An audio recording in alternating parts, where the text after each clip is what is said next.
இங்க இருக்கக்கூடிய அலப்பற பசங்க சொந்த ஊரை தாண்டா அவங்க யாருன்னே மக்களுக்கு தெரியாது. சொந்த ஊரை தான் நாலு அல்ல கையில வச்சுட்டு முன்னாடி அண்ணன் வர்றாருன்னு சொன்னா தான் அண்ணன் வர்றாருன்னே 4 பேத்துக்கு தெரியும்.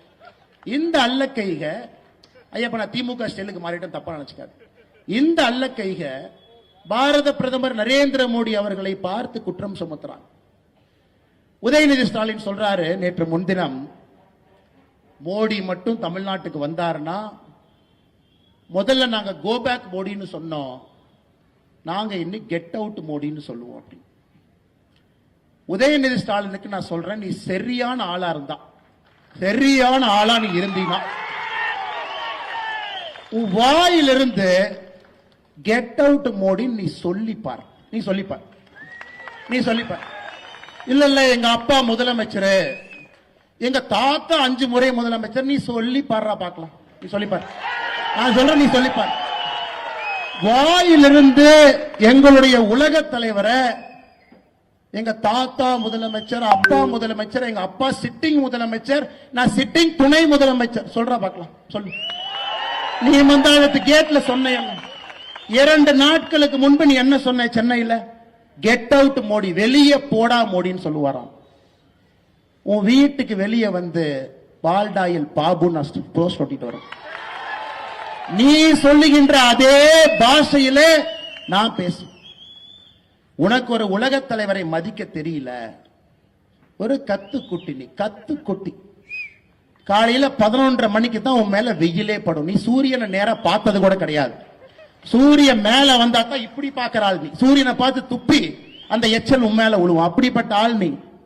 3:30 மணிக்கு பிரம்ம முகத்தில் எந்திரிச்சு யோகா பண்ணிட்டு 5 மணிக்கு ஃபைல திறந்து இந்த நாட்டை ஆட்சி பண்ற ஆள்கிட்ட 11:30 மணிக்கு எந்திரிச்சு நட்ட நடுவுல மேல சூரியன் இருந்து உழுவுற உனக்கே இவ்வளவு திமிர் இருந்தா, சாதாரண நடுத்தர மக்கள் உழைத்து நாட்டை உருவாக்கக்கூடிய மக்களுக்கு எவ்வளவு திமிர் இருக்கு? அந்த கூஜா தூக்கருக்கு இங்க ஒரு சாராய அமைச்சர் சுத்திட்டு இருக்கார் கரூர். இவனுக்கு எந்த அளவுக்கு ஒரு கேவலமான பேர் வழினா, சாராய அமைச்சருடைய சொந்த தம்பி 1 வருஷமாக காவல்துறையால் தேடப்படக்கூடிய குற்றவாளி. இந்த கொடுமை எங்கேயாச்சும் பார்த்திருக்கிறீங்களா? இந்தியாவில் எங்கேயாவது இந்த அநியாயத்தை பார்த்திருக்கிறீங்களா? ஒரு சாராய அமைச்சருடைய சொந்த தம்பி எங்கே இல்ல, சென்னையில ஈசிஆர் ரோட்ல தான் இருக்கிறார். தமிழ்நாடு காவல்துறை வந்தா காலையில புடிச்சிட்டு போய்க்கலாம். பட் எனக்கு ஒரு கொஞ்ச நாளைக்கு வெளியே இருந்தா நல்லதுதாங்க. அதனால கொஞ்ச நாளைக்கு வெளியே இருக்கட்டும் தான் நானும் பொறுத்துக்கிட்டு இருக்கேன். எலெக்ஷன்லாம் வருது, கொஞ்ச நாளைக்கு வெளியே இருக்கட்டும், அப்ப பாத்துக்கலாம். சொந்த இந்த மாவட்டத்தினுடைய பதவி பிரமாணம் எடுத்து அரசியலமைப்பு சட்டத்தின் மீது சத்தியம் செய்து இந்த நாட்டினுடைய சட்டத்தை எல்லாம் காப்புன்னு சொல்லி இருக்கக்கூடிய சாராய அமைச்சருடைய தம்பி காவல்துறையால் தேடப்படக்கூடிய முக்கிய குற்றவாளியா 1 வருஷம் வெளியே. அவர் ஏத்தீங்கன்னா கரூர்ல என்ன, காவல்துறை கொண்டு வந்து கஞ்சா பொட்டலத்தை வச்சு கைது, அல்லது உங்க வீட்டுல கொண்டு வந்து அவங்களே மண்ணை கொட்டிட்டு மண்ணை திருடுனீங்க அப்படின்னு கைது. அதுதான் கரூர்ல இருக்கக்கூடிய பாரதிய ஜனதா கட்சியினுடைய தலைவர் தொண்டருக்கு இந்த சாராய அமைச்சர் குடிக்கக்கூடிய பரிசா இருக்கு.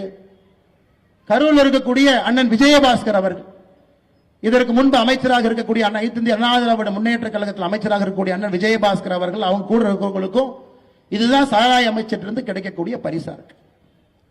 அதனால இவங்க எல்லாம் அம்மா நீங்க விடக்கூடாதுங்க அம்மா. இவங்க எல்லாம் உங்களுடைய குலத்தை நாசம் பண்ணிட்டு இருக்காங்க. குலத்தை நல்லா புரிஞ்சுக்கணும். அன்பில் மகேஷ் பொய்யாமொழி நேத்தனை பார்த்து கேட்கிறாரு, ஏப்பா நீ 3 மொழி கத்துக்கன்னு அண்ணாமலை சொல்றியே, உனக்கெல்லாம் என்னையா தகுதி இருக்கு? நான் சொல்றேன் அன்பில், நல்லா கேட்டு காதுல நல்லா காது திறந்து கேட்டுக்க. நான் சொல்றேன் நல்லா கேட்டு. இதே ஊர்ல 20 வயசு வரை நான் கழிப்பறையை பார்த்தது கிடையாது. அது போன்ற ஒரு குடும்பத்தில் வளர்ந்தவன் நான். காலையில ஸ்கூலுக்கு போகும்போது ஆட்டு புழக்கை அள்ளி கொட்டிட்டு மாட்டுச்சாண தள்ளி வீசிட்டு ஆட்டை கொண்டு போய் தோட்டத்துல ஓட்டிட்டு ஸ்கூல் போகும்போது சைக்கிளை நிறுத்திட்டு பேருந்தில் ஏறி போய் படிச்சவன் நான். அதனால இந்த பந்தா பண்ற வேலை என்கிட்ட வச்சுக்க. நாங்கள் கேட்பது ஆதாரபூர்வமான கேள்வி. இதெல்லாம் 4:30 மணி 5 மணி 6 மணிக்கு சூரியன் பார்த்து வளர்ந்த உடம்புங்க. உங்களை போல 11 மணி 12 மணிக்கு உச்சி தலையில சூரியனை பார்த்து எந்திரிச்சவங்க கிடையாதுங்க. நாமெல்லாம் சாதாரண மக்களாக இருந்து இங்கே நின்று உங்களோடு உங்களுடைய சொந்தமாக பேசிக் கொண்டிருக்கின்றேன். எனக்கு வழி தெரியுங்க. கல்வியினுடைய பெருமை எனக்கு தெரியும். கற்றவனுக்கு போராடத்தில் என்ன சிறப்பு என்பது எனக்கு தெரியும். மோடி அவர்கள் கை கொடுத்தனை மதிக்கிறார்னா என்னுடைய கல்விக்காக, வேற எதுவுமே கிடையாதுங்க. வேற என்னங்க? கல்விக்காக மட்டும்தான், அதற்கு மட்டும்தான், வேற எதுவும் கிடையாது. அதே போலதான் உங்கள் குழந்தையும் இருக்க வேண்டும் என்பதற்காகத்தான் இந்த போராட்டம், வேற ஒரு வெங்காயம் கிடையாதுங்க. அந்த போராட்டம் அதற்காக மட்டும்தான். இவர்களுக்கு என்ன? இவர்களுக்கு பின்னணி இவங்க குழந்தை, அதற்கு பிறகு உதயநிதி, அதன் பிறகு இன்ப நிதி, இப்படியே சுத்தணும். நம்ம குழந்தைங்க கை கட்டி போஸ்ட் ஒட்டணும். வெக்கமா இல்லையா உங்களுக்கு எல்லாம்? நீ சொன்ன ஒரு ஆளுமே 3 மொழியை படிக்கிறான். மோடி என்ன சொல்றாரு? மும்மொழி கொள்கைங்கிறது என்னங்க ஐயா? படிக்கிறதெல்லாம் தமிழ்ல, ஒரு ஆங்கில மொழி, ஏதாவது ஒரு இந்திய மொழிய 3வது மொழியா படிங்கன்னு சொல்றார். கன்னடம் பிடிக்குதா கன்னடம் படிங்க, தெலுங்கு பிடிக்குதா தெலுங்கு படிங்க, சமஸ்கிருதம் பிடிக்குதா சமஸ்கிருதத்தை படிங்க, ஹிந்தி பிடிக்குதா ஹிந்திய படிங்க. ஒரு மொழிய 3வது மொழிய பிடிச்ச மொழிய படிங்க. இதுல எங்க ஹிந்திய திணிக்கிறார்? எங்கங்க ஹிந்திய திணிக்கிறார்? மோடி அவர்கள் எங்கே ஹிந்திய திணிக்கிறார்? யாராச்சும் ஒருத்தர் தயவு செஞ்சு எனக்கு சொல்லுங்க. மோடி அவர்கள் எங்கேயும் ஹிந்தி என்கின்ற வார்த்தையை பயன்படுத்தல. இந்த மனுஷன் தமிழ்நாட்டுக்கு வந்தாவே ஆங்கிலத்தில் பேசுறாருங்க ஐயா. இந்த மனுஷன் தமிழ்நாட்டுக்கு வந்தாவே ஹிந்தியில பேசுறது இல்ல, ஆங்கிலத்தில் பேசுறார். அந்த ஸ்பீச்சை மொழிபெயர்த்து தமிழ்ல நம்ம மொழிபெயர்க்கிறோம். தமிழ்நாட்டிற்கு வந்தே ஹிந்தி பேசாம, இந்தியாவில் இருக்கக்கூடிய ஒரே ஒரு மாநிலத்தில் ஹிந்தி பேசாம ஆங்கிலத்தில் உங்களிடம் பேசுறாங்க. தட்டு தடுமாறி தமிழ் கத்துக்கிட்டு தமிழும் பேசுறாங்க. இந்த மனுஷன் ஹிந்தியை திணிப்பாராங்க ஐயா? இந்த மனுஷன் ஆங்கிலத்தை விட ஹிந்தியில் அழகா பேசலாமே, உணர்ச்சியா பேசலாமே. இந்த மனிதனும் நம்மளை போல இங்கிலீஷ் கத்துட்டு பேசுறாருங்க ஐயா. இவருக்கு ஹிந்தி நல்லா வரும், குஜராத்தி, அதன் பிறகு ஹிந்தி கத்துக்கிட்டார். நமக்கு மதிப்பளித்து நம்முடைய உணர்வை புரிந்து கொண்டு தமிழகத்திற்குள்ள காலெடுத்து வைத்தாலே ஆங்கிலத்தில் பேசக்கூடிய மோடி எங்க நிக்கிறாரு? எங்க நிக்கிறார் பாரு. அதற்கு நம்ம மேடையில் அவரே சொல்றாரு பல இடத்துல, உங்களுடைய அற்புதமான மொழி எனக்கு தெரியாது, மன்னிச்சுக்கங்க, அதனால ஆங்கில மொழியில் உங்கள்கிட்ட பேசுறேன். இந்த மனுஷன் ஹிந்தியை திணிக்கிறாரா? இவரே தமிழ்நாட்டில் ஹிந்தி பேசினது இல்ல, நம்மள எதுக்குங்க ஹிந்தி படின்னு ஒரு சொல்ல போறாரு. இவர் சொல்வது உங்களுடைய குழந்தை நன்றாக இருக்க வேண்டும், நன்றாக வளர வேண்டும், பெரிய ஒரு மனிதராக வர வேண்டும் என்றால் 3 மொழி தயவு செஞ்சு கத்துக் கொடுங்க. தமிழ் மொழியில படிக்க வைங்க, ஆங்கில மொழியில ஒரு பேப்பரை வச்சுக்கங்க. ஒரே ஒரு மொழி, மலையாளமோ கன்னடமோ தெலுங்கோ ஒரு மொழி, ஒரே ஒரு பேப்பரை 6ஆம் கிளாஸ்ல இருந்து கூட படிச்சுட்டு வரட்டும், அவ்வளவுதான் அவர் சொல்றாரு. அதை பொய்ய சொல்லி மேடையை போட்டு நீங்களே இந்தி கூட்டணி என்கின்ற போர்வையில உலகமாக அயோக்கியன்ல ஒரே மேடையில் உலகமாக அயோக்கியன் கேட்டா இந்தி கூட்டணி எல்லாம் சொல்றாங்க. ஐயோ ஹிந்தியை திணிக்கிறார். எங்கேயா இந்த அன்பில் மகேஷ் பொய்யாமொழி அவருடைய சொந்த ஊர்ல திருச்சி பச்சைமலை ராமநாதபுரம் கிராமத்துக்கு போங்க. ஒரு ராமநாதபுரம் ஒரு கிராமம் இருக்குங்க பச்சைமலையில, திருச்சியில் அவருடைய சொந்த மாவட்டம். 2 ஆண்டுகளாக அந்த ஊர்ல அரசு பள்ளி இடிச்சு மக்கள் அங்க இருக்கக்கூடிய அரசு மரத்துக்கு கீழே போர்டு வச்சு படிச்சுட்டு இருக்கிறாங்க. மாநிலத்தினுடைய கல்வித்துறையினுடைய அமைச்சருடைய சொந்த ஊர்ல மக்கள் அரசு மரத்துக்கு கீழே பிளாக் போர்டு வச்சு படிக்கிறாங்க. காரணம், 2 ஆண்டுகளுக்கு முன்பு இடிக்கப்பட்ட பள்ளி இன்னும் கட்டலிங்க ஐயா. இவரு மகன் அன்பில் மகேஷ் பொய்யாமொழியினுடைய மகன் பிரெஞ்சு படிப்பாராமா. பிரெஞ்சு படிக்கிறாருங்க ஐயா, பிரெஞ்சு படிக்கிறார். அவர் ஹிந்தி கூட படிக்கல, அவர் வேற எந்த மொழியும் படிக்கலீங்க, ஆங்கிலம் நேரா பிரெஞ்சு. ஆனா பள்ளி கல்வித்துறை அமைச்சருக்கு அரசு பள்ளியிலே படிக்கக்கூடிய நம்முடைய மாணவர்கள் 2 மொழி மட்டும்தான் படிக்கணுமா, 3வது மொழி படிக்கக்கூடாது. நல்லா புரிஞ்சுக்கணும், தாய்மார்கள் நல்லா புரிஞ்சுக்கணுங்க. அம்மா நீங்க தான் மாற்றத்தை கொடுக்க போறீங்க. தமிழகத்தில் தனியார் பள்ளியிலே படிக்கக்கூடிய மாணவ செல்வங்கள் 56 லட்சம், அரசு பள்ளியிலே படிக்கக்கூடிய மாணவர்கள் 52 லட்சம். நீங்களே சொல்லுங்க, தனியார் பள்ளி அதிகமா அரசு பள்ளி அதிகமா? தனியார் பள்ளி 56 லட்சம், அரசு பள்ளி 52 லட்சம். சிபிஎஸ்இ ஸ்கூல், ஐபி என்னென்னமோ இருக்குதுங்க ஐயா, அந்த பேர் எனக்கு வாயிலே வரமாட்டேது. அதுல 3 மொழி படிக்கக்கூடிய குழந்தைகள் 30 லட்சம் இருக்காங்க. 30 லட்சம் பேர் 3 மொழி படிக்கிறாங்க. ஆனா அந்த 52 லட்சம் பேர் அரசு பள்ளியில படிக்கிறவங்க மட்டும் 2 மொழியா. திமுக காரனுக்கு மனைவி, இணைவி, துணைவி 3 பேர். 3 பேர் நான் சொல்லிட்டே வர, நல்லா கேளுங்க. 3 பேர். திமுக கார நடத்தக்கூடிய பள்ளியில 3 மொழி. திமுக காரன் நடத்தக்கூடிய பள்ளியில 3 மொழி, மனைவி, இணைவி, துணைவி 3 பேர். ஆனா நடுத்தர மக்கள் நமக்கு மட்டும் 2ஆமா. 2 மொழி மட்டும்தான் நீ படிக்கணும். படம் பார்க்கணும்னா கூட உதயநிதி ஸ்டாலின் முடிவு பண்றாரு எந்த படத்தை எடுப்பாரு, எந்த படம் வெளியே வரும், அந்த படத்தை மட்டும்தான் நீங்க பார்க்க முடியும். புதுசா எந்த படத்தெல்லாம் பார்க்க முடியாதுங்க ஐயா. வேற எந்த படத்தை எடுத்தாலும் டிஸ்ட்ரிபியூஷன் ரைட்ஸ் லாக் பண்ணிட்டு போயிட்டே இருப்பாங்க. இன்னைக்கு டாஸ்மார்க்ல நேத்து அண்ணன் சொன்னாரு, அண்ணன் கூலிங்கா பீரே இல்லைன்னு. நான் சொன்னேன் கூலிங் பீரை விடுங்கண்ணா, நீங்க நினைக்கிற ஐட்டம் அங்க இருக்கான்னு. அது கூட திமுக காரன் என்ன தயாரிக்கிறானோ அதான் டாஸ்மார்க்ல இருக்கு. அங்கேயும் கூட உங்களுக்கு சாய்ஸ் எல்லாம் கிடையாது. அவன் என்ன விற்கிறானோ அதான் வாங்கிட்டு வரணும். திமுக ஆலையிலே என்ன உற்பத்தி பண்றாங்களோ அதான் இருக்கு. திமுக காரனுடைய கபட நாடகத்தை நல்லா புரிஞ்சுக்கணுங்க ஐயா. அவனுக்கு ஒரு நியாயம், ஊருக்கு ஒரு நியாயம், அவன் குழந்தைக்கு ஒரு நியாயம், சாதாரண அரசு பள்ளியிலே படிக்கக்கூடிய பெற்றோருக்கு ஒரு நியாயம். நம்ம குழந்தைகள் 2 மொழி, அவர்களுக்கு 3 மொழியே. அவங்க மேல மேல மேல போகணும். நம்ம குழந்தைங்க போஸ்ட் அடிச்சு ஒட்டிக்கிட்டே இருக்கணும். இந்த நியாயத்தை எப்படி நாம் ஏற்றுக்கொள்ள முடியும்? நீங்களே சொல்லுங்க. ஹிந்தி எங்கேயும் திணிக்கப்படவில்லை. ஒரு மொழியை படிங்கன்னு பிரதமர் சொல்றாங்க. இந்தியா முழுவதும் படிக்கிறாங்க. தமிழகத்தினுடைய பள்ளி கல்வித்துறை பாருங்க ஐயா, கடந்த 4 ஆண்டுகள்ல பட்ஜெட்டை மட்டும் பாருங்க. 4 ஆண்டுகள்ல பள்ளி கல்வித்துறைக்கு இருக்கக்கூடிய பட்ஜெட் 4 ஆண்டுகள் எவ்வளவு வந்திருக்குன்னா 2021-22 32,599 கோடி தமிழக அரசினுடைய கல்வி பட்ஜெட். 2022-23 36,895 கோடி. 23-24 40,299 கோடி. 24-25 44,000 கோடி. அப்படின்னா கடந்த 4 ஆண்டுகளை மட்டும் பெரியோர்களே தாய்மார்களே பள்ளி கல்வித்துறைக்கு ஒதுக்கப்பட்ட பட்ஜெட் 4 வருஷத்துல மட்டும் 1,53,000 கோடி ரூபாய். இந்த 2,100 கோடியை தூக்கிட்டு வந்திருக்காங்க. 1,53,000 கோடி ரூபாய் பள்ளி கல்வித்துறையினுடைய பட்ஜெட். நாம கேட்கிறோம், எதுக்கு அரசு பள்ளியில டாய்லெட் இல்ல? மோடி 2,190 கோடி கொடுக்கல. நீங்க தான் சொன்னீங்களே ஆட்சிக்கு வந்தா 5 வருஷத்துல 3 லட்சம் பேர் அரசு வேலை வாய்ப்பு கொடுப்போம். எங்கயா கொடுக்கல? மோடி 2,190 கோடி கொடுக்கல. தமிழ்நாட்டில் மக்கள் அரசு மரத்துக்கு கீழே அமர்ந்து படிக்கிறாங்களே, எங்கயா பில்டிங்கை காணா? மோடி 2,190 கோடி கொடுக்கல. தமிழ்நாட்டில் 35 மாணவர்களுக்கு ஒரு ஆசிரியர் இருக்கணும். நான் எப்படி 52% பள்ளியில மட்டும்தாங்க ஐயா 35 மாணவருக்கு ஒரு ஆசிரியர் இருக்காங்க. ஆசிரியர் ரொம்ப குறைவா இருக்கிறார். ஆசிரியர் ரெக்ரூட்டே பண்றது இல்ல. எங்கன்னு கேட்டா மோடி அவர்கள் 2,190 கோடி கொடுக்கல. ஏயா 1,53,000 கோடி ரூபாய் பட்ஜெட்டை வச்சுக்கிட்டு PM ஸ்ரீ பள்ளிக்கூடத்தை கொண்டு வா என்று மத்திய அரசு சொன்னா அதை அப்படியே மடை மாற்றி திருப்பி நாங்க ஒத்துக்க மாட்டோம் என்று சொல்றீங்க. இங்க இருக்கக்கூடிய நடுத்தர மக்கள், ஏழை தாயினுடைய மக்கள், விவசாய பெருமக்களுடைய மக்கள் 3 மொழி படிக்க கூடாது, அவங்க 2 மொழி தான் படிக்கணும், இங்கேயே சுத்திக்கிட்டு இருக்கணும். நேத்து அண்ணன் இந்த 2G புகழ் ஆர் ராஜா சொல்றார், இந்த ஹிந்திக்காரனே ஹிந்தி படிச்சுட்டு தமிழ்நாட்டில் வந்து குப்பை கொட்டிட்டு இருக்கான். ஐயா உழைச்சுதாங்க ஐயா சாப்பிட்றான். ஹிந்திக்காரன் உழைச்சுதானங்க ஐயா சாப்பிட்றான். ரோட்ல பிச்சையார் எடுக்கிறாங்களாங்க ஐயா. யாராவது இந்திக்காரன் இங்க வந்து நம்ம கிட்ட வேலை செய்யறாங்கன்னா உழைச்சு வேலை பார்த்து அவன் இங்க இந்த ஊர்ல வாழ்றான். நம்ம ஊரை எப்பவும் தப்பாக எந்த இந்திக்காரனும் பேசினதே கிடையாது. யாராவது ஒரு இந்திக்காரன் வட இந்தியாவில இருந்து தமிழ்நாட்டை பத்தி தப்பா நீங்க பேசி பார்த்திருக்கீங்களா?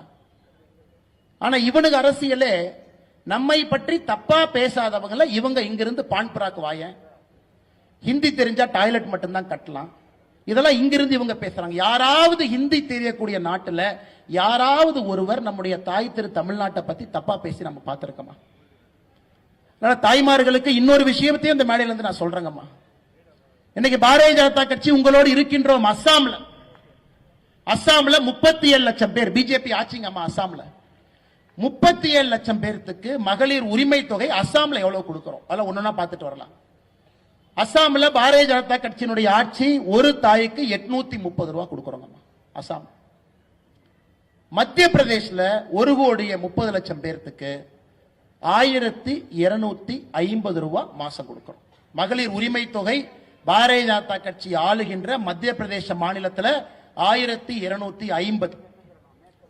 சத்தீஸ்கர்ல 80 லட்சம் மகளிருக்கு 1000 ரூபாய் கொடுக்கிறோம். சத்தீஸ்கர்லிங்கம்மா 80 லட்சம் மகளிருக்கு 1000. மகாராஷ்டிராவில் பாரதிய ஜனதா கட்சி ஆட்சியில் இருக்கக்கூடிய மாநிலத்தில் 1,80,00,000 தாய்மார்களுக்கு 2,100 ரூபாய் கொடுக்கிறோம். நாளை காலை 11 மணிக்கு டெல்லியிலே பாரதிய ஜனதா கட்சியினுடைய ஆட்சி பொறுப்பேற்க இருக்கின்றார். முதல் கையெழுத்து டெல்லியில் இருக்கக்கூடிய தாய்மார்களுக்கு மாதம் 2,500. தமிழ்நாட்டில் நம்முடைய தலைவர்கள் சொல்றாங்க, அண்ணே என்னென்ன டெல்லியில் 2,500, அதை தாண்டி தானே நாம கொடுக்கணும். நம்முடைய தாய்மார்களுக்கு நாம செய்யலைன்னா யாருன்னே செய்வாங்க. இவன் உரிமை தொகைன்னு சொல்றான். நம்ம உரிமை தொகை இல்லைங்க, நம்ம கொடுப்பது, நாம் கொடுப்பது காணிக்கை. தாய்மார்களுடைய உழைப்பிற்கு பாரதிய ஜனதா கட்சி 2026 தேசிய ஜனநாயக கூட்டணியில நீங்கள் ஆட்சியிலே அமர வைக்கும் பொழுது 2,500 தாண்டி பாரதிய ஜனதா கட்சி. நான் சொல்றீங்க, இந்த பெரியவர் சொல்றார் மோடி கேரண்டி. மோடி அவர்கள் சொன்னால் செய்வார். அஸ்ஸாம்ல, மத்திய பிரதேஷ்ல, டெல்லியில, மகாராஷ்டிரால, சத்தீஸ்கர்ல பாரதிய ஜனதா கட்சியினுடைய ஆட்சி இருக்குதுங்க ஐயா. எல்லா இடத்திலும் தாய்மார்களோடு மோடி ஐயா நின்று கொண்டிருக்கின்றார்கள். 2026 தமிழகத்தில் தேர்தல் வரும் பொழுது நம்முடைய தேர்தல் அறிக்கையை தாய்மார்கள் நீங்க பார்க்கத்தான் போறீங்க. இவனுக்கு 1000 ரூபாய் தூக்கிட்டு வருவானு நீங்க பார்க்கத்தான் போறீங்க. காரணம், உழைக்கும் வர்க்கத்தை முன்னேற்ற வேண்டும் என்று பாரதிய ஜனதா கட்சி நினைக்கிறோம். நீங்க கிடைக்கல அண்ணே 2,500 ரூபாய் கொடுத்தா எவ்வளவுனே ஆகும். நான் கணக்கு சொல்றேங்கம்மா. அண்ணே 1000 ரூபாய் கொடுக்காமயே உனக்கு பணம் இல்லைங்கிறானுங்க, தட்டு தடுமாறுறானுங்க. உங்க பாட்டுக்கு நீங்க மைக் எடுத்து 2,500 தாண்டி கொடுப்போம் சொல்றீங்களேன்னா, அப்ப மத்த பணம் எல்லாம் சரியா வருமா? ஸ்கூலுக்கு பணம் கொடுக்கணும், ரோடு போடுறதுக்கு பணம் கொடுக்கணும், ஹாஸ்பிட்டல் நடத்துறதுக்கு பணம் கொடுக்கணும், வளர்ச்சி குறையாம இருக்கணும். எப்படிங்கன்னா கொடுப்பீங்க? அம்மா 3 லட்சம் கோடி ரூபாய் பட்ஜெட் போடுறாங்க. தமிழக அரசினுடைய வருடாந்திர பட்ஜெட் 3 லட்சம் கோடி. 30% கமிஷன் அடிச்சா 90,000 கோடி. அம்மா இதெல்லாம் கமிஷன் அடிக்க தெரியாத கூட்டம். இந்த பிஜேபியில உங்களுக்கு கமிஷன் என்னன்னே தெரியாது. இவன் கமிஷன் வாங்க போனாங்கன்னா இவன் கமிஷன்காரனுக்கு 10 ரூபா கொடுத்துட்டு வர்ற கூட்டம் தான் இங்க எல்லாம் பிஜேபியில் இருக்கிறான். நேர்மை நாணயம் என்று சொல்லக்கூடிய கூட்டம் தான் இன்னைக்கு பாரதிய ஜனதா கட்சி. நாம கமிஷன் அடிக்காம ஆட்சி நடத்தும் பொழுது நமக்கு எதுக்கு 90,000 கோடி வேணுங்க? அந்த பணமெல்லாம் உங்களுக்கு வந்துட்டு போகுது. தரமில்லாத சாலைகள், தரமில்லாத மருத்துவமனை, தரமில்லாத எல்லா பொருளையும் தமிழ்நாட்டில் பார்த்துக்கிட்டு இருக்கோம். எந்த பாலை எப்ப உழுவும் தெரியாது. அதனால் நாங்கள் தெல்ல தெளிவாக இருக்கின்றோம். எங்களால் இங்க இருக்கக்கூடிய தாய்மார்களுக்கு காணிக்கையாக உங்களோடு நாங்கள் நிற்போம், உங்களை உயர்த்துவோம். காரணம், உங்களிடம் சேமிப்பு இருந்துச்சுன்னா, ஒரு தாய்மார் கையில சேமிப்பு இருந்ததுன்னா அது நாட்டிற்கு நீங்க திரும்ப அந்த பணத்தை கொடுக்க போறீங்க. நீங்க எந்த பொருளை வாங்கினாலும் திரும்ப அந்த பொருள் உங்க கைக்கு வரும் பொழுது அந்த பணம் இந்த நாட்டுக்கு வருது. தாய்மார் எப்பொழுதும் சரியா யோசிச்சுதான் செலவு பண்ணுவாங்கிற நம்பிக்கை பாரத பிரதமர் நரேந்திர மோடி ஐயா கையில் இருக்குதுங்க ஐயா. அதனாலதான் 830 அஸ்ஸாம்ல, சத்தீஸ்கர்ல 1000, மத்திய பிரதேஷ்ல 1250, மகாராஷ்டிராவில் 2100, டெல்லியிலே நாளையிலிருந்து 2,500 நம்மால் கொடுக்க முடியும். வளர்ச்சியை இவங்களால கொடுக்க முடியாது. காரணம், 90,000 கோடி கொள்ளை அடிக்கணும், பணமும் கொடுக்கணும், ரோடும் போடணும், ஹாஸ்பிட்டலும் கட்டினா எப்படிங்க ஐயா பட்ஜெட் பத்து? அன்பு சொந்தங்களே, இங்க இருக்கக்கூடிய அன்பு தாய்மார்களே, நாங்கள் உங்களோடு நிற்போம். திமுக காரன் பிஜேபி என்ன எக்ஸ்ட்ரா கொண்டு வருதுன்னு பாருங்க. எல்லா நிதியோடு, எல்லா திட்டத்தோடு உங்களுக்கு நேர்மை என்கின்ற வார்த்தையை உங்க வீட்டுக்கு நாங்கள் கொண்டு வரோம். நியாயம் என்கின்ற வார்த்தையை உங்க வீட்டுக்கு கொண்டு வரோம். இவங்க மாதிரி இல்லைங்க. ஒரு நாள் பேப்பரை திறந்து படிச்சீங்கன்னா தாய்மார்கள் மீது நடந்த பாலியல் வன்கொடுமை இன்னைக்கு நடக்கிறது நேத்தை விட கொடூரமா இருக்கு, நாளைக்கு நடக்க போறது இன்னைக்கு விட கொடூரமா இருக்கு. அதையெல்லாம் ஒழிக்க வேண்டும் என்றால் கட்டுக்கோப்பான காவல்துறைக்கு மறுபடியும் அதிகாரத்தை கொடுத்து வீதியில் அவங்களை இறக்கி விடணும். அதே காவல்துறை நல்ல காவல்துறைங்க. திமுக வந்த பிறகு கையை கட்டி போட்டிருக்கின்றார்.